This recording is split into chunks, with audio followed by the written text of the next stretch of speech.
তোমাদের আর কোনো কাজ কাম নাই, এই যে সারাটা দিন বসে বসে মোবাইলে এর সাথে চ্যাটিং ওর সাথে চ্যাটিং, আঙ্গুল বিষ করে না, আঙ্গুলের মাথা বিষ করে না, সারাটা দিন মোবাইল আর মোবাইল।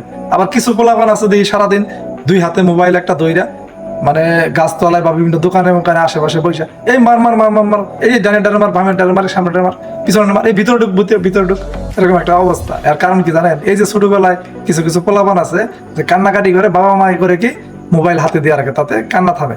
এইগুলা বড় হইতে হইতে ওই যে ওইরকম শুরু করে। আবার ইদানিং একটা ভিডিও আজকে দেখলাম ফেসবুকে, যে আমাদের জামালপুরে একটা মেয়ে, বয়স বেশি না, খুব অল্প, মেয়েটা দেখলাম ফার্স্ট আনাইছে, শুধু তার কাছ থেকে মোবাইল নিয়ে নিছে, এর জন্যই সে ফার্স্ট আনাইছে। তো ওই যে কি করার, ছোটবেলা থেকে মোবাইল দিয়ে দিয়ে অভ্যাস করছেন, বড় হইলে তো ফার্স্ট আনাবো, বিষ খাবো, রেল লাইনের নিচে যায় মাথা দেবো, এগুলাই তো করবো। ছোট থেকে অভ্যাস করছেন না, ছোট থেকে যা শিখাইতেছেন বড় হয়তো তাই করবো। আপনি জাম্বুরা গাছ লাগায় সেখান থেকে নারকেল আশা করেন, সেখান থেকে নারকেল হবে না, জাম্বুরাই হবে।